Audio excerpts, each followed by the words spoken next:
Hey guys, in today's video, I go over the JHS Haunting Mids pedal. Stay tuned.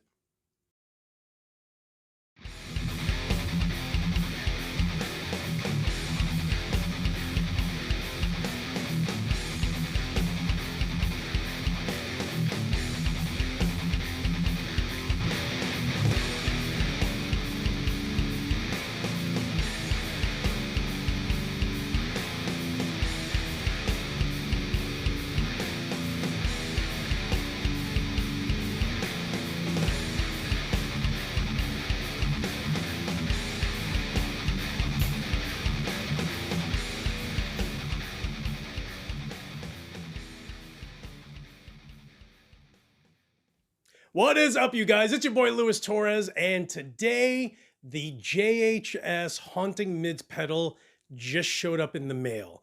And I got that pedal because someone mentioned the Protones Gary Holt signature is basically the JHS Haunting Mids pedal. And I was just like, I don't know what that pedal is, but if you're telling me that that's basically the Gary Holt pedal, but it's $100, JHS, you've got my money. So, so I ended up getting that pedal, and you know, you're allowed to sweep the mids and add a little extra, take out some. You know, you can pick the frequency that you want. So it's actually pretty good.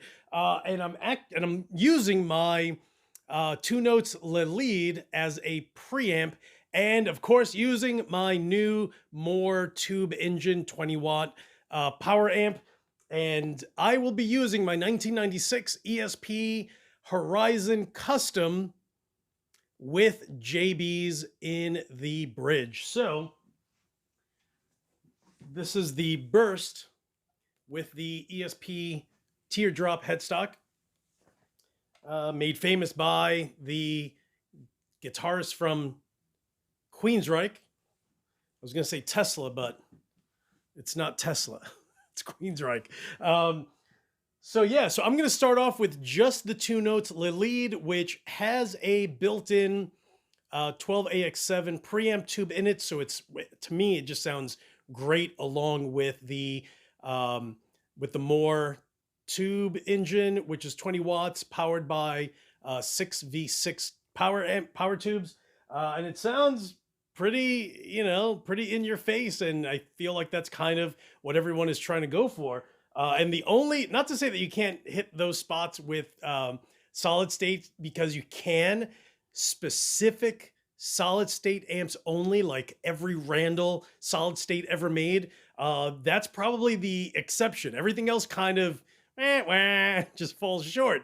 But I'm going to start off with just the lead, and then I will play around with the JHS Haunting Mids, and you guys can have an idea of at least what it sounds like.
And there you have it. So if you're one of those guys who, for the most part, likes to play around with your mids, because mids kind of add that flavor, but the problem is that, and this is the issue that I always run into, which is why I love pedals like the series by KSR, is you can adjust all these different tones with just one pedal. But if you don't feel like spending the money to buy a series, because you already have whatever amplifier you're using, or you have a preamp pedal with your favorite, power amp section that you're using, but you still want to have that ability to manipulate those mids and pick and choose the different frequency that you want to stay within, then the JHS Haunting Mids is a great pedal. It's funny. So a few guys that I know were just like, when I ordered it, a few people were just like, dude, you're going to love that pedal. And, I still haven't even used it through a power amp section with a boost. So I'm sure once I start adding a boost to it, it'll just change the character in a better way, because I feel like I can, adjust things and shape my tone a little more if I have my favorite preamp pedal or amplifier for that case, and then use a pedal like my Pepper's Dirty Tree or my Lichbringer, like certain pedals that I absolutely love, that I feel is kind of my tone. This is going to adjust that mid frequency, and it's just going to end up sounding incredible. So guys, thank you so much for watching. If you haven't subscribed, hit the subscribe button. You guys have probably noticed the new decor. That's what happens when you're shifting things around. I feel like Ola right now, right? Hasn't he moved twice since the olden days of like 6 years ago? So I'm basically going through my third, because if you've been watching for a while, as of 2 years ago, I started out in my living room and then had this studio, and now I'm moving into something larger that's going to be awesome. So don't mind my lovely leather couch. This is now becoming a living room again. And that's just how it is. So bear with me as I revamp my house and work my magic and paint and knock things down, which is probably why you see the paint tape right over here. So guys, again, thank you so much for watching. Stay tuned. There's a bunch of things going on, from pedals to guitars, and when isn't something going on here? Guys, thank you so much for watching. And as usual, I'll talk to you guys soon.